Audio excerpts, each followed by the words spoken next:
The superstars of Fan Control Football Season 2.0 are not only the who's who of celebrity team owners and influencers, not the 21 million live views of our Emmy-nominated broadcast. Across Twitch, DAZN, Fubo, NBCLX, Peacock.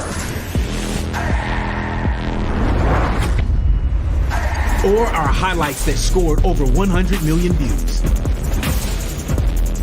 And we can't forget best-in-class sponsors.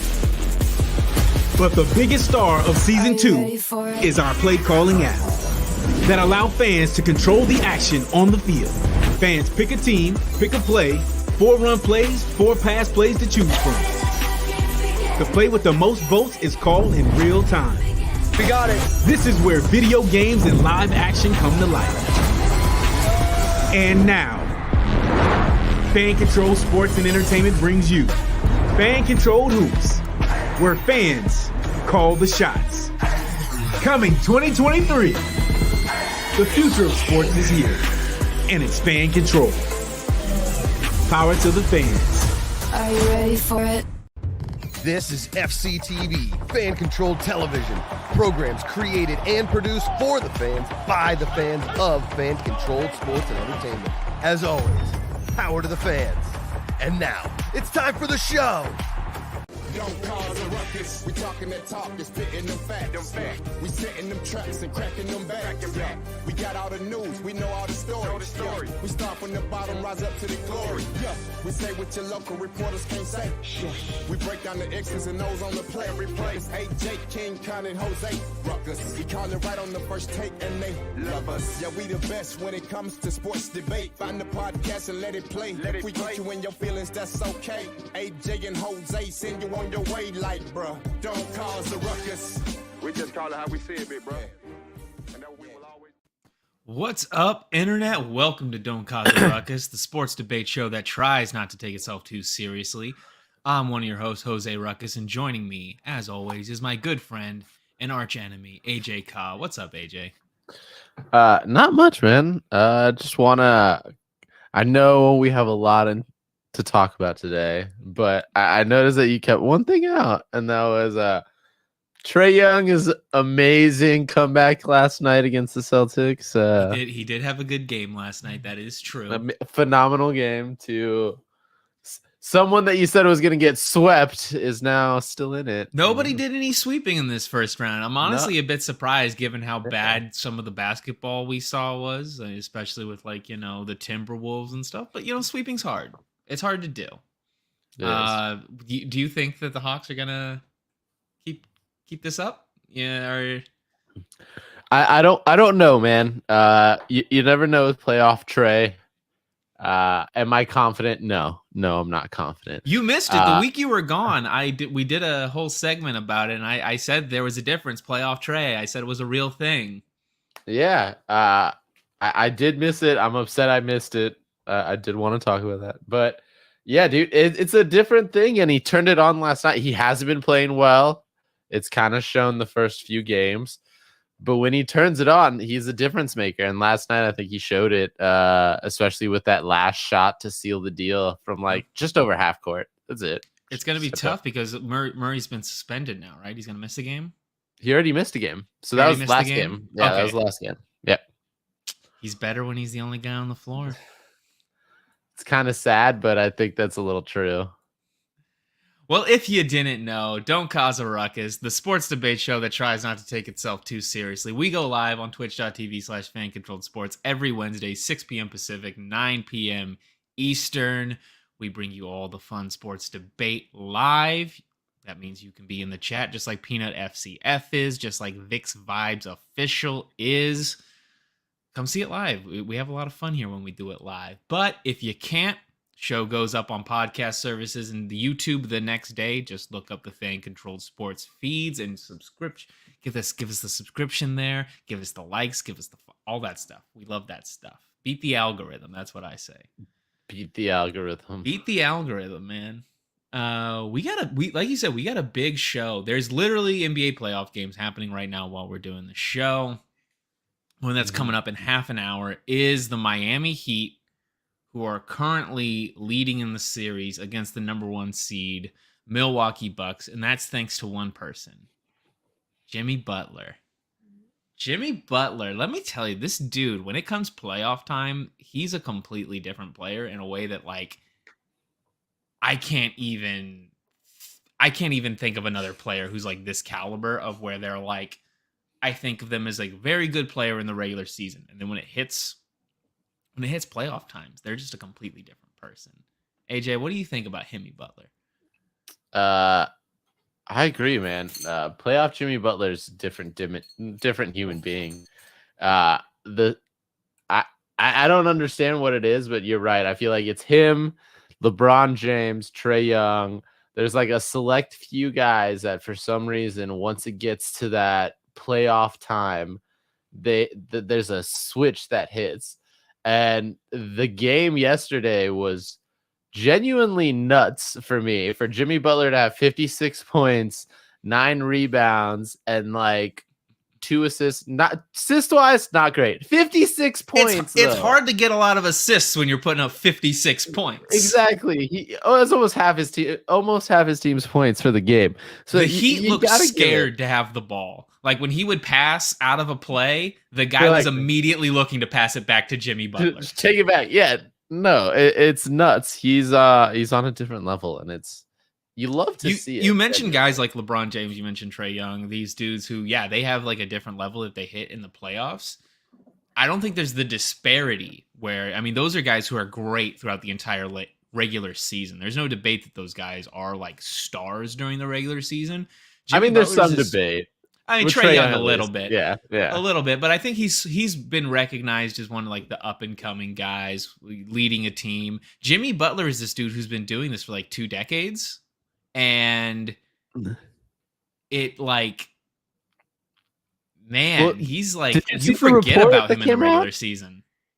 Did you see the which one? That who's the like player reviewed, who's the most like overrated player? Trae Young's the most overrated player. Overrated player, yeah. So I don't know. That's in NBA circles. I'm sure the players they feel a certain way about Trae Young, but I don't know. But yes, there's a massive disparity in talent for some strange oddities, and Jimmy Butler goes to Super Saiyan in the playoffs, and like it goes from what he was averaging maybe like 15 points a game during the regular. He was having too. This has been one of his worst regular seasons. Like efficiency wise, he's really struggled. Like his shooting has been bad all season and stuff. And now it's playoff time, and Jimmy's here putting up 56 points. It's just not natural. I want to drink what he drinks in the postseason. Michelob Ultra is what I believe he claims to be. If you watch the commercials, it's Michelob Ultra apparently. That's the commercials what they say. Yeah. I think the only other player, that's a terrible drink, and I'm not going to drink it. I don't know if you've had Michelob Ultra. I've tried a Mickey, not a fan. Not a fan. The only other player who I can think of where it's like this level of dominance in the playoffs is like Madison Bumgarner, who is a pitcher on the San Francisco. Now he just got dropped by the Diamondbacks, but this is a dude who won a couple World Series rings pitching and stuff, and like when he in the playoffs, he's probably like the most dominant postseason pitcher of all time, and he's like probably not even going to be a Hall of Famer. Like his regular season stats just aren't that good. But when it came playoff time, the best to ever do it.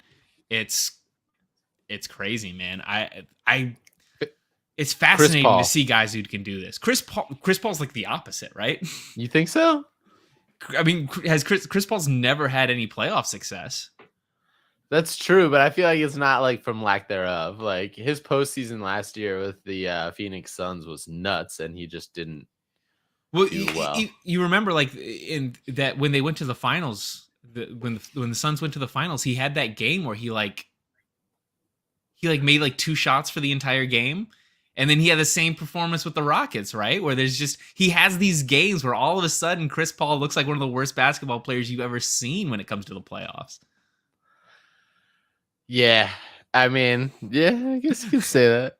I mean, Kyle Lowry's like a next level of like, wow, that dude's bad in the playoffs, but like, yeah, that's true. I don't know. Chris Paul has some games, man, where it's like, ugh. I guess more so I'm just remembering last season so much because like he really turned it on last season. Like He was looking great last season, and then it wasn't even and the season before. I think it all started from like the Suns in 4 meme. That season on, I was like, all right, postseason Chris Paul is a new breed, and then like not so much this season. This postseason, some moments. But he's having moments, but he doesn't need to rely because of the Kevin Durant. Yeah. you have to put that makes things easy. No. It does. You got like arguably in Booker, you got one of the best like young talents, and then you have like a generational talent in Kevin Durant. You really don't have to do much, you know. So I want to keep talking about the NBA playoffs because right now we're about to have potentially some upsets, like we talked about the Heat versus Giannis. It's insane that a team that was dominated the regular season so badly looks like they might lose in the first round. But there are also some other upsets potentially brewing right now. The Memphis Lakers game's happening right now. Memphis is up. They've been dominating that game so far. The T-Wolves, not exactly an upset, but given that how good they were last year in the Rudy Gobert trade, them losing in the first round is pretty bad. AJ, let's just imagine whoever's losing these series is right now. They lose the series. Who's has the most embarrassing moment for them having lost this series? Oh man, I feel like there's a couple, especially with like the way the postseason's shaping up right now. I'd have to say genuinely the top two of me, like in my opinion, are the Bucks because they're number 1, and the Grizz because they're number 2. I think both. I'm here to cause false. What? I don't even know what that means. So genuinely, I think that lost my train of thought too. I think those teams have the biggest to lose. The Bucks genuinely because they were the first place. They had so much to look forward to, but they lost their momentum because of Giannis's injury. The Grizz, same thing. They're just touted to be this amazing team leading the West. You know, then all the like out of season, out of NBA drama started happening with Ja Morant, the club, the guns, all that, and it distracted. It distracted the team from what needed to be happening. It distracted Ja Morant from what needed to be the focus, which is ball. And for me, this one's real simple. It is the Grizz, and I'll tell you why. It's because of one sentence uttered by Ja Morant early in this season. Ja Morant. If you recall, he did this sit down interview with like ESPN, and they asked him they were asking like what teams he's worried about in the finals and stuff, and he started talking about the Bucks. He started talking about the Celtics, and they said, "Well, what about the West? Because you got to go through the West." He said, "We're fine in the West." For that to be the thing that you said at the beginning of the season, not smart. And not smart thing to say. To lose in the first round to a play-in team, you're fine in the West, Ja? You're focusing too much on the whole there's never been a play-in team to get past it. Like we knew that the Lakers were going to get past it. There's something about LeBron that's not going to allow them to not go past. But no, that's mean. Like this is a team that would normally not have even made the playoffs. Like this is not a playoff caliber team, and you're going to lose to them. Like you really don't think the Lakers are a playoff caliber team? I think right now that they're playing like a playoff caliber team. I think that the adjustments that they made towards the trade deadline have been extremely helpful, but I'm not expecting the Lakers to be a competitor. The Lakers should not be able to beat the Memphis Grizzlies considering how good the Grizzlies were in the regular season. You're not wrong. Like we were at the beginning of this season, we were counting the Lakers out. We were saying they weren't even going to make it to the playoffs. So they were genuinely horrible to start the season off. I genuinely didn't expect them to get to the postseason, let alone out of their best player's 38 years old. Well, you can't. Okay, you were arguing the man is the GOAT against Michael Jordan last week. You can't say that, man. Like you can't have. I'm just saying, if you're gonna come at the king, you best not miss. That's the saying. This is a team that has spent years now, multiple years, talking so much shit, talking to the Warriors who keep winning championships, you heard Dylan Brooks' comments about LeBron James is old, I'm going to make him go left, all this stuff. And they just keep losing. This is a team that's all bluster, and they've never backed it up a single time. I really do I think think that, they're like, just if they overrated. lose, You got to look at they it that way. I overrate think they're just overrated. themselves. They overrate themselves is the problem. There are It's overrated teams that are fine. They overrate themselves, and that makes it so much worse. to me, genuinely, and this is gonna seem like an obscene thing to say. On paper, I think the Grizzlies are as talented as the Atlanta Hawks. I don't think they're more talented. I don't think they're less talented. I think they have very similar matchups in their play styles and, personnel, especially their rosters. And I think the difference is they are getting hyped up by national media and the Hawks aren't, and they're playing better because of it. The people around them are like, oh, they're this great team. They're this great team. And like you said, they're hyping themselves up. There is a matter of the mentality of like, if you believe you're good, you're going to play well.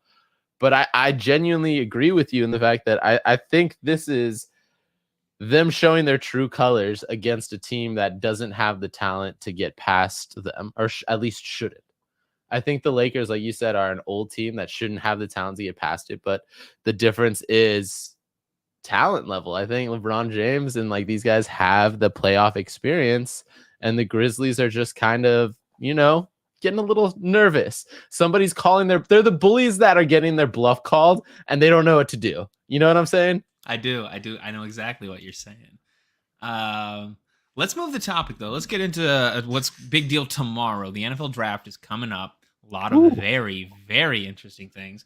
Most interesting right now is there was this Reddit thread. I don't know if you saw this, AJ, but a supposed family friend of Will Levis, the quarterback, who is, nobody's expecting this guy to go in the first couple of picks. This is maybe a late first round quarterback was what a lot of people suspecting.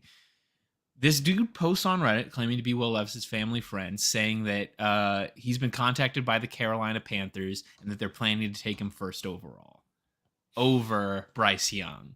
I don't know whether I believe this story or not. Personally, I don't, because I think it's such a terrible decision. It's the type of draft pick of like the Mitch Trubisky kind of draft pick or the Daniel Jones, where it's just this really, really kind of reaching kind of a draft pick. But to do it first overall, man, like, I think if you draft Will Levis and he's just not that good, your GM is getting fired. So I don't know if I believe this story at all. No, I'm kind of with you on that. 100%. I think this is too much of a gamble to be the first. Maybe yes, first round I could see. Early first round potentially, but first overall no. Like I think it was Daddy Dennis said, the dude drinks mayo in his coffee. You can't trust that. Well, to Levis lead is your such team. a weirdo, dude. Like, I saw this too. Like I you said it, but like I saw the video. It's pretty gross. Like looking, I haven't tasted it, but Bertie Aramel points out a lot of teams have this "I can fix him" mentality with Levis. I think that right now a lot of teams are viewing this dude as Josh Allen 2.0. He's got a huge arm. This dude can throw a football deep, and he's also pretty talented on his feet running and stuff. And I think teams have like kind of trapped themselves in this mindset after seeing what happened with Josh Allen, where he was horrible his rookie year. And then we're like, oh, well, he just turned it around and now he's great. That I think a lot of teams are starting to think like, ooh, we can find our own Josh Allen. It's a bit weird. I don't really, I don't know. I think it's an idiotic way to think about drafting players. There's some other interesting things going on in this draft too that I kind of want to talk about, which is the conversation about whether Houston's going to take a quarterback or not, because they seem to be putting out a lot of informations. Like, even though they have the second overall pick, that they're going to not go after a quarterback, which is something that they desperately need, and instead go after defensive players. I mean, I'm going to just say this. I really don't think that they could do any wrong. Like, their team is so bad. Like, to me, anywhere they pick up in the draft genuinely needs to be fixed. So I wouldn't be surprised either way, honestly. But the issue is that, like, hopefully you're never drafting this high again. Right. And there are these 3 quarterbacks sitting at the top of the draft who are like really, really enticing. So you do it now, or you may never get the chance to do it again. So I mean, if I'm the Houston Texans, I'm taking a quarterback. That's a really positive mentality that I don't think the Houston Texans have.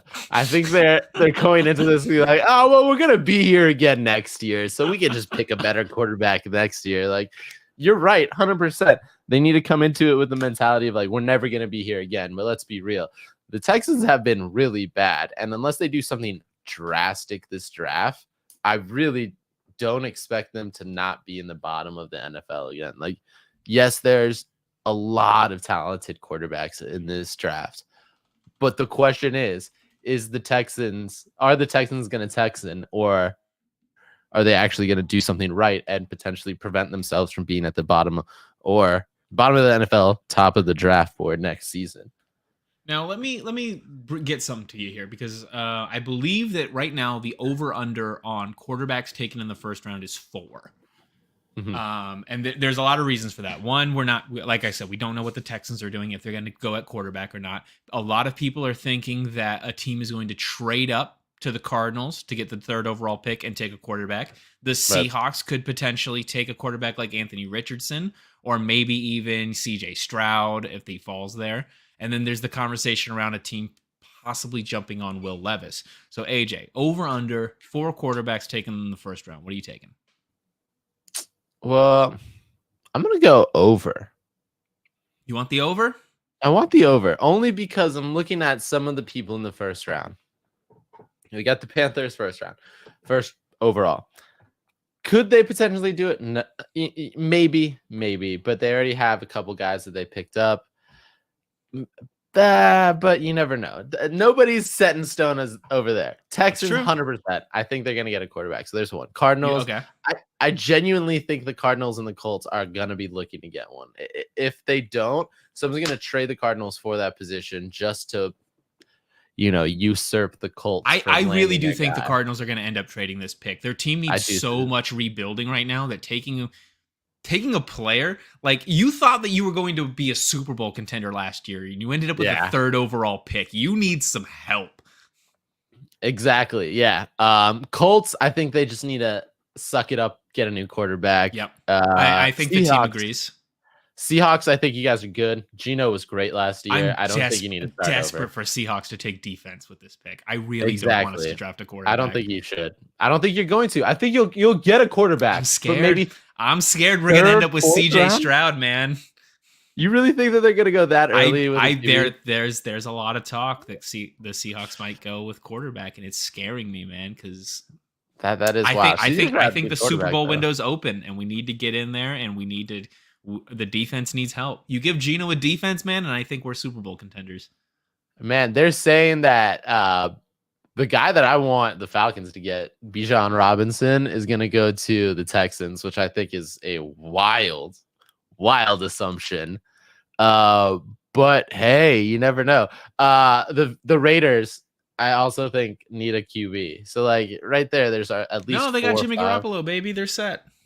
Oh yeah, they got Jimmy. That's true. That's sad, but that's true. You're right. Never mind. So yeah, maybe I'll go under. I'll go under now. You're gonna go under? I'm gonna go under. Yeah. I'm going to take the over because I do think that I'm gonna go under. The Seahawks just scare me, man. I really think that the Seahawks are gonna snap off. I think they might go for Anthony Richardson. They don't need to.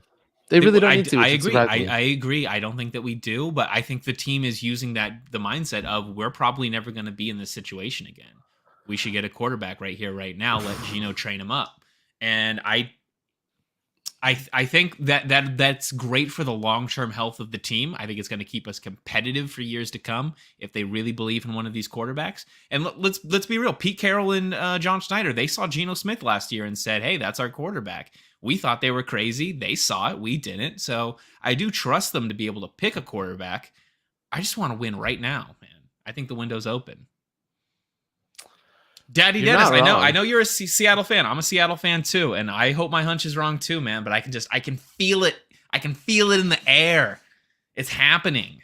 It's happening. You're not wrong. So I'm gonna take the over. I'm gonna take the over 4. Yeah, I'm gonna go. We'll get back at this next week and we'll see what happened. I'm gonna go with the under though. I feel confident in the under. Okay, we'll see.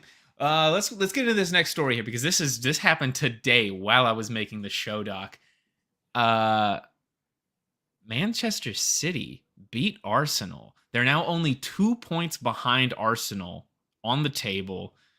The next couple of games, this is going to be a race down to the wire for who's going to win the English Premier League. So I just figured let's take some picks on it. AJ, who's going to win the English Premier League? Arsenal, Man City. I want to say Arsenal, but I feel like it's going to be Man City. Arsenal's been at the top of the table for almost the entire season, pretty much since it started. After seeing that, like the game today, Man City has the leg up 4-1. Like that's a disgusting like defeat. So normally I would say Arsenal because, like you said, they've been at the top. But Man City, man, after today, it would. If you asked me yesterday, would have been Arsenal. Today, it's Man City. Yeah. I'm gonna tell you, it's gonna be Man City, and it's because they have the better player. They have either number 1 or number 2 best player in the world right now. Erling Haaland, man, this dude scores goals. Okay, this dude scores goals. He is unstoppable when he wants to score goals. He's already setting records as being the youngest player to hit these astronomical numbers. And I just think that Man City's in like full form right now. Arsenal has been. It's normally Arsenal collapses really quite fast. This has been a very, very slow collapse over the the course of a couple of months. But like, I think the player matters so much more. I mean, while you're correct, Haaland didn't score until it didn't matter. So like, he was a non-factor today. It's the gravity well of Haaland, though. You have to dedicate so much work to him that it allows it. Yeah, opens keep up. somebody on him. It opens up the offense. It opens up the field. Yep. No, you're right. I agree with you. I think Man City is better equipped as far as roster, and yeah, Arsenal is just notorious for collapsing at some point in the season. So they've done a good job holding it together. But it's like one of those old timey trains that are just held together by duct tape. It's like this thing's gonna fall apart soon. It's exactly what you expect out of Arsenal. I think the fans are just resigned to probably losing the Premier League already. It's crazy the way that they just always fall apart, man. I don't know if you've ever watched the IT Crowd, hilarious show, but there's the saying from that. That's the thing about Arsenal. They always try to walk it in. They just repeat that a bunch. But yeah, this is going to be a really, really interesting close to the Premier League. So if you're not a big soccer fan, if you've been looking for places to jump in, this is a really good one. Follow Man City, follow Arsenal, see how this season closes out because it's going to be super interesting. Getting into this next topic. Okay, WWE new belt. And I actually, before we get into the actual belt itself, I want to the story about why there's a new belt. I actually think that they're doing quite well. I hate the Universal Championship. I don't like the big logo belt. I think it's a bad belt design, but also it's kind of boring that both of the belts look exactly the same. So Roman Reigns, now they're unified. Roman Reigns has run off with these 2 belts. Triple H says he's negotiated himself into a place where he doesn't have to defend the title regularly now because nobody can beat him, all this stuff, the WrestleMania win. So instead of such bad writing. That is such bad writing. I actually like this. I think that if you're going to debut a new belt, this is a pretty good way to do it. So you would rather them debut a brand new belt than breaking up the championship and taking it away from him like by somebody, I don't know, Cody Rhodes a la WrestleMania. No, but that's not exactly what I'm saying. What I'm saying is if you're going to debut a new belt and you need to have a reason why there's a new belt instead of just showing up one day and saying, hey, look, we have a new belt, This is a pretty good story way to work it in, and I prefer when changes in wrestling happen for story reasons instead of just like Fair. an announcement. And the only other way that they ever do this stuff is somebody would finally beat Roman, and they would show up on Raw and being like, "Look at my new belt. I'm gonna use my own belt." And I think that's always stupid. I hated it when Stone Cold had the Smoking Skull belt. I hated the Yeah. Brahma Bull belt. I don't like that. That was a I think bad if belt. Yeah. I think if you're going to debut a new top belt for the company, have a guy run away with it. It's kind of like the Summer of Punk thing, where I wish that they had gotten rid of the spinner belt during that. Yeah, I hated that. The spinner belt was one of those like so topical for the time, but now looking back, it's kind of Well, it was John Cena's custom belt, and then it just Yeah. became the belt. It sucked. was And bad. so Jim, if we could get the new belt up on screen, and we were talking about some old belts like the terrible spinner belt. Where does this rank all time on professional wrestling belts? I've heard some people say that they don't like this design. They think it's bad. I kind of like it. I am not a huge fan. I think as far as like WWE belts go, I think it is probably one of the better versions, but I'll take the big, universal title over this any day. This is Really? You Give like the Universal better than this one? I do. I Oh, mean, no, I'll I'm take complete the opposite. what is it? The one that Austin Theory has, the American title. I like that one better than this one too. The I miss U.S. the Championship old- is nice. I miss the old Big Bird gold belt too. Heavyweight championship. The big gold belt is a classic. I think it's big gold belt a little overrated for me. Really? Yeah, That's I prefer and I'll also say the Winged Eagle belt that Rock and Austin era one. A lot of people overhype that one. I think that's a bit overrated as well. I'm a huge fan of like the other classic 90s Winged Eagle belt. I really like the one that Eddie Guerrero won, which is one of the most important good title one, wins yeah. of all time. So I do like the AEW belt over this one way more. This one just looks too three-dimensional. Like to me, I feel like if I look at it from the side, it'll just be like bubbly and like it looks like 3D bubble art. And I'm just Okay. like not about that. I can see that. I prefer this to the AEW belt because Really? it feels like a WWE belt. This That's why feels like I don't like it. No, but the It thing looks about like it looks plastic to me. the thing about the AEW belt is it doesn't feel like it's an AEW belt. It feels like they just ripped off a New Japan belt. I don't see that Because See, that's I what feel they like the did was New they just ripped off a New Japan belt. I don't think it. I genuinely don't think it looks like. To me, New Japan belts are more angular. They have more extreme like shapes. I think this is like a very like the AEW heavyweight belt is a very like kind of traditional belt, but I do like the fact that it's like kind of squared off and it has its individual panels that kind of like bend with the belt instead of having just one giant massive like buckle. You know what I'm saying? I love the big buckle, man. That's my The favorite big part. buckle looks funny and fake to me. It just looks plastic to me. The 2010s era New Japan Championship and Intercontinental Championship, man, those are the best belts of all time. I love those belts. Nobody's ever gonna do it better. They shouldn't have gotten rid of them. Especially, I mean, the Intercontinental Championship, the AEW Intercontinental Championship, or the New Japan one rather, with the white leather. It's just perfect. Never been better. All right. And yeah, this feels like what a WWE championship should look like. It feels like what the WWE champion should be carrying. I really like the belt. I think a lot of people kind of hate him. Well, now that we're on the topic of WWE and stuff, before we move on to the next one, I gotta ask. There have been a lot of Twitter change-ups recently with a lot of WWE members getting their government names up.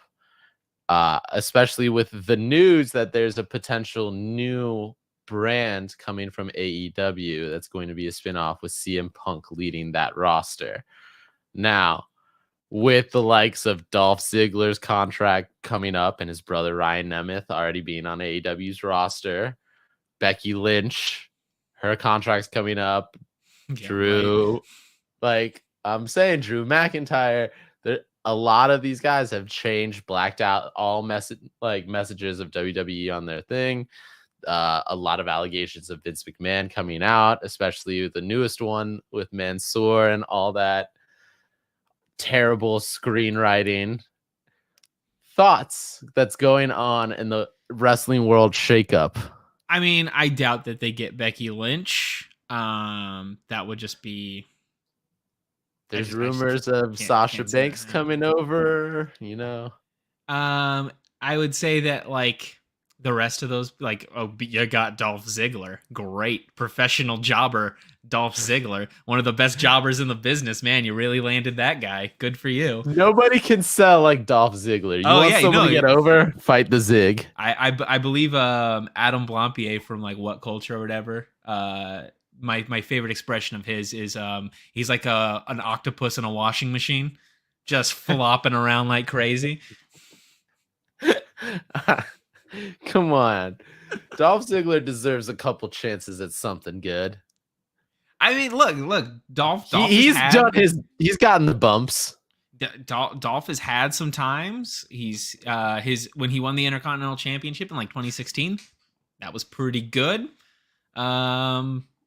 Other than that, I mean, he's a guy. Drew McIntyre, like, yeah, he had like one pretty good run. He's a fine wrestler. Probably like a top mid-carder. Like, those kind of things are just like whatever. I mean, Becky Lynch would be the big grab there, and I just don't see it happening. Okay. Well, I mean, we're talking about talent being unhappy, things being weird. Let's get into this. Is one you texted me, and I was surprised to see it. So I'm just going to let you lead the conversation on this one. AJ, what's going on with the LWO? Yeah, I mean, I think this is like, especially if Peanut's watching, he's going to be like, oh, this is just AJ like punching down on the WWE with everything that's going on. But I genuinely think that there is a problem at WWE where they don't know how to write for baby faces. And the biggest example to me right now is the LWO, or Latino World Order. Originally, it came to be because Rey Mysterio was fighting with his son Dominic, who joined the Judgment Day. Well, and let's be clear. Dad. It came to be originally because Eddie Guerrero was pissed off at Eric Bischoff, and he created his own thing, and then the WWE just stole that. Right. So that's the original LWO back in like the 90s, like late 90s, early 2000s. That's how it originally came together. Wasn't it like just a ripoff of like the NWO Wolfpack? There were like six different. There were like six different like blank world order things, and they gave Eddie Guerrero his. Rey Mysterio was a part I owned that shirt for quite a long time. So that's great. Yeah, I didn't feel comfortable wearing it. I wanted one. I loved Rey Mysterio, man. I still want one of his masks. Anyway. So they brought it back. Rey Mysterio is leading it because he needed a team to fight his son in the Judgment Day. But ever since they announced it, they haven't won a single match. Literally, every single match that the LWO has run in or participated in, they have lost to the Judgment Day or someone else. And it is sad.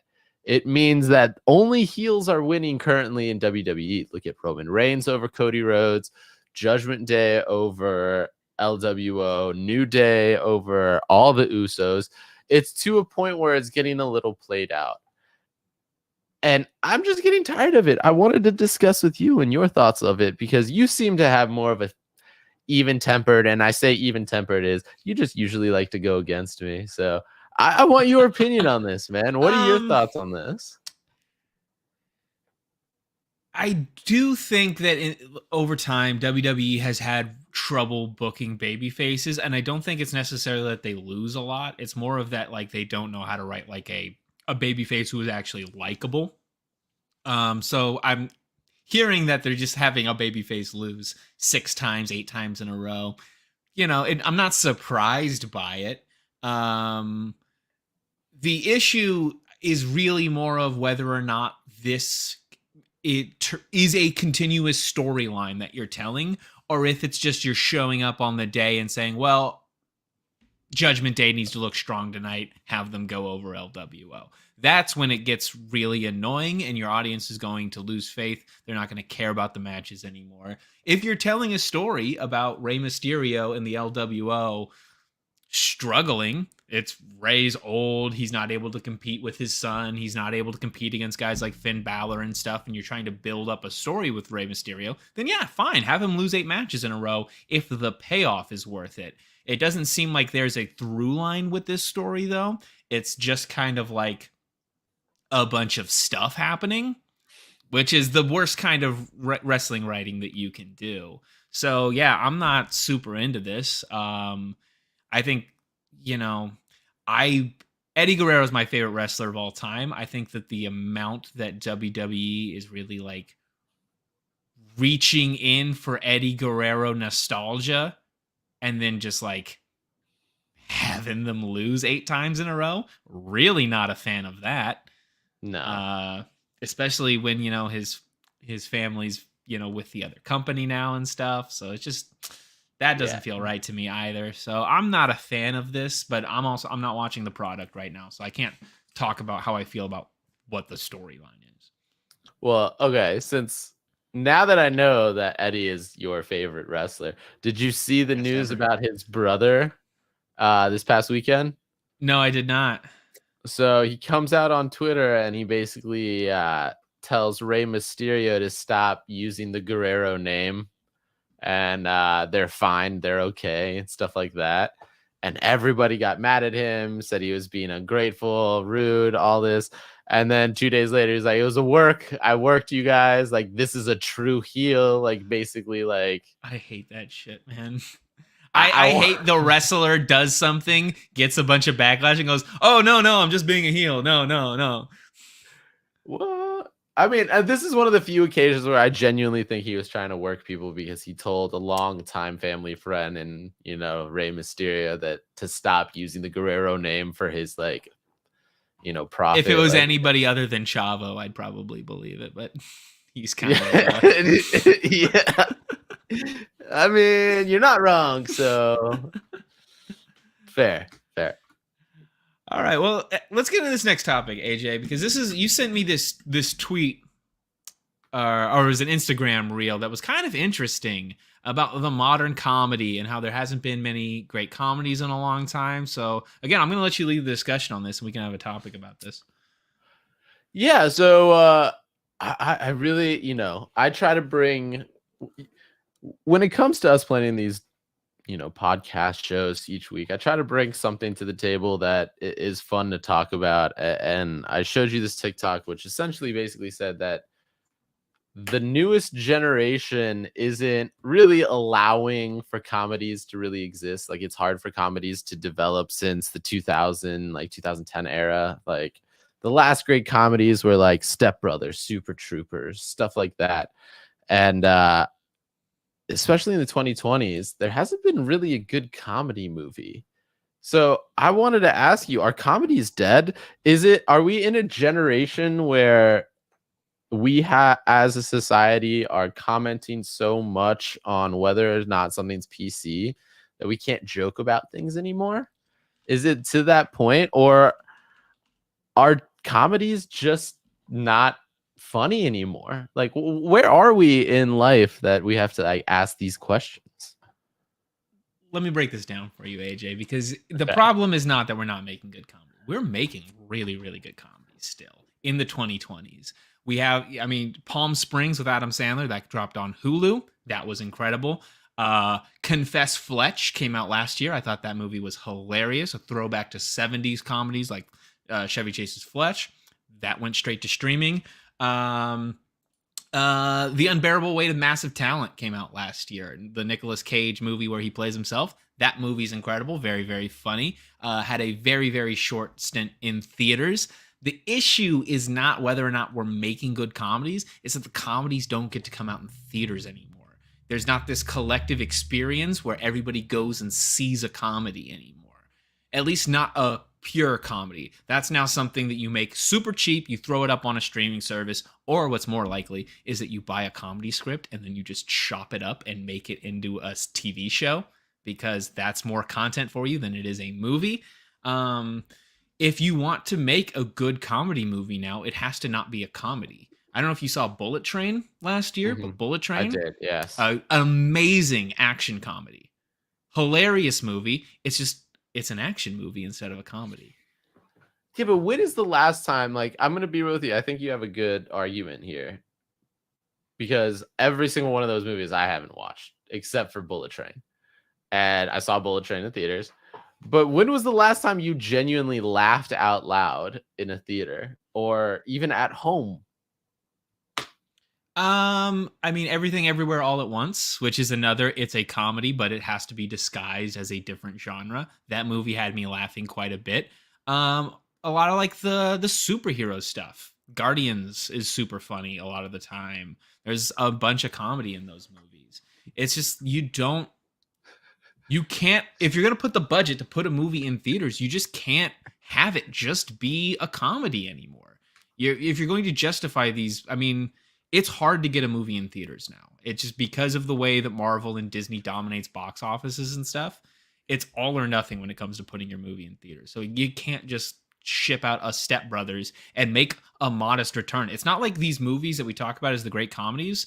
They didn't exactly make a lot of money. Comedies just historically, they make good returns, but not like, you're not getting $1 billion comedy movie.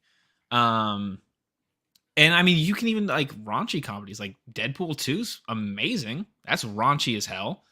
It's the problem it's just the state of media right now, especially films. Everything's going straight to streaming, or it has to be a blockbuster if it's going to get a theatrical release. It's bad. I mean, I say this as a massive movie fan. I care a lot about films. I'm really not happy with the way the movie industry operates right now. You're not wrong. Like, I was really looking forward to, I don't know if you pay attention to this, but I'm a big Broken Lizard fan. And they just put out a movie on 420 called Quasi. And I was really looking forward to it, man. Like, I loved Beer Fest. I loved Super Troopers 1, 2. Genuinely, fun fact, last Warped Tour ever, first time I was on a bus as like a musician. We shared it with another band. It was the literally the cheapest bus service you could find in the United States. We had a TV in there with like a really busted like DVD, and we had 3 DVDs. It was Avatar: The Last Airbender season 3, the whole season, Super Troopers 2, and I think it was Space Jam, right? It got stuck with Super Troopers 2 in it, so we would watch that continually. So I know that whole movie by heart. It is better than you think, and they make fun of Canadians just the right amount, okay? But yeah, so I'm a huge Broken Lizard fan. Quasi wasn't good. I'm gonna let you know I love Broken Lizard. I like a lot of their movies. It's not like they were knocking out of the park every time. I like Beer Fest. That movie's not good. Slam and Salmon's not a good movie. It's Slam and Salmon's a bad movie. I just like it a lot. It's funny, but it's bad. So yeah, they're not nailing it every single time. It's just, it just feels like there hasn't been a good, like, Tropic Thunder. There hasn't been a movie like that. There hasn't been a Step Brothers or like what's the one where they're figure skaters? Blades of Glory. Don't put Blades of Glory up there with Step Brothers. I would take a Blades of Glory right now because we haven't had good comedy in a long time. Give me an acceptance. Barb and Star go to Vista Del Mar. That was a great movie. Terrible. That was terrible. No, I watched that. That was not good. Movie was you were wrong, sir. You were wrong. Good. I watched it. I was like, when does it get funny? Borat 2. Borat 2 was great. But that was it. That was over 10 years ago. No, Borat 2 was 2 years ago? No way. Borat 2 is 2 years ago. Yeah, it was 2020. 2020. 3 years ago. Borat 2. It was 2020. You're right. Yeah. Go watch Palm Springs from 2020. That movie's incredible. Oh wait, no, I saw that one. Yeah, no, I saw this one. The one where it's like It's like it's Groundhog Day, but without it's Groundhog Day. It was awesome. I saw that. It was okay. It wasn't awesome. Bodies, that came out last year. That was good. It's a horror comedy. See, I don't like horror. I step away from horror. Give me a good comedy. Don't make me like need to piss my pants. All right. I don't like jump scares. That's unnecessary. All right. I think the comedy, I mean, genres go in cycles and stuff. And I mean, we're horror movie focused right now. That's the cycle we're in currently. The horror movies are the cheap things that you can farm out and make a bunch of money. That's what it is. Superhero movies are the things that your studio's all focused in on getting. It sucks that we don't have a diversity of genres and stuff. And honestly, a lot of our comedy stars, the ones that we have, are starting to fade. In part because all the great comedians who used to go off, they would leave SNL and make movies. They're all making TV shows now. They're making Ted Lasso instead of making movies. They're making, Barry. They're making I don't know, there's 30 million TV shows now. Everybody's got a TV show. It's all HBO stuff now, man. It's all HBO stuff now. Nobody makes movies anymore. Yeah. It's a bummer. We're ending the show on a bummer, like, I didn't really think of it like that. Now that you really convinced me, and I'm like, man, you're not wrong. I'm a little disappointed that you're right. So let's close the show off with a game we like to play here every week. Off the top 3. AJ and I are going to make top 3 lists off the top of our head. I've got a topic for AJ. AJ's got a topic for me. Neither of us know what those topics are. AJ, let me get your top 3 action comedies of all time. We talked about Bullet Train, which is a movie. It's on Netflix. If you got Netflix, go watch Bullet Train. That movie's kind of awesome. What's an action movie that's super funny, AJ? Top 3 of them. Oh man, that's. And you know what? I'm gonna let you know. I would consider. I think the original Ghostbusters an action comedy. Okay, so you're pretty loose when it comes to action comedy. Yeah, I mean we can be kind of loose with it. I really liked the original Kingsman. So I'm going to say the original Kingsman. Okay. That one I thought was pretty funny. Losers was a good one. No, I'm going to say Tropic Thunder and Deadpool. Yeah. That's a solid list. Yeah. The first Deadpool, really, really good. Yeah. Really, really good. I like that list, yeah. Okay. Solid. I like it. What's your topic for me, AJ? What do I got to do? Top 3. Okay, so I know you're a fan of the Kings and what they're doing. They are tied up in the series now, which I said was going to happen. I said that the Warriors will come back. You did. I do think it's going to go to a 7-game, and then it's going to go Warriors. But I want to tip it in your favor. So my question tonight is something that the FCF has been asking. Similar to the great tradition that is Lighting the Beam, what would you name 3 things that you would want to see teams do in a similar fashion in the FCF hoops or FC like F football to make a tradition like that happen? Give me some idea. I said this before, but I'm gonna reuse this one. I want the Zappers, when the Zappers win, them to bring out a giant Tesla coil and just have fake lightning shoot throughout the stadium. It's so unnecessary. It would be dope though. As someone who worked for the FCF, I hope that never happens, because having to carry that thing out would be horrible. Can mount it on the roof. Mount it on the roof and just have it like lowered down. All right, I like that. New FCF arena must have Tesla coil on roof in case Zappers win. I would say,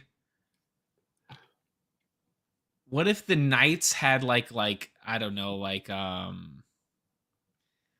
drawbridge or something in a castle that they could drop down when they won, and then like have a parade through it? That's horrible, but okay. It's a bad idea, but I mean, like we picked we've picked teams that don't exact like the teams that we have. They don't have like anything that you can immediately think of where it's just like, yeah, that's a thing to do. The Glacier Boys, a lot of people put this one. Boykin for MVP put this in the chat. That they should have a polar bear that can come to the games or release a polar bear. That's insane. But here's a better idea. Here's a better idea. When the Glacier Boys win, it snows. Snow machines in the rafters. That's what I was gonna say. I was like, I have some good ones. Sting gave me that Glacier Boy idea. When they win, button snow in the rafters. Love that idea. Bored Ape, I think same situation. You hit it, but this time when you hit it, it's the Snoop Dogg Eminem Bored Ape like rap that comes on, and then foam bananas fall from the ceiling. All right, so then everybody's happy. They got foam bananas. Their stress relief is great. And then I just thought it'd be funny, just because there should have been stars. Just star glitter. Just little star glitter. Oh, no, that's terrible for everybody. Well, nobody likes the should have been stars, so come on. Good point. It works. Good point. All right. Well, that's a good brainstorming session we just had here on Don't Cause a Ruckus. If you didn't know, Don't Cause a Ruckus. It's the sports debate show that tries not to take itself too seriously. We go live on twitch.tv/fancontrolledsports every Wednesday at 6 p.m. Pacific time, 9 p.m. Eastern time. You can watch it live, just like Freddie Airmail is, just like Jason Wright is, just like Boykin for MVP is, just like Daddy Dennis is. Get in here. Get in the chat. Tell us what your weird things. Do you want, shooting stars to go through the stadium? What do you want? How do you want to celebrate? Let us know. Show goes up on podcast services and the YouTube. Just look for Fan Controlled Sports. We're the first thing that pops up on everything. So just look that up. But until next time, keep the ruckus to a minimum.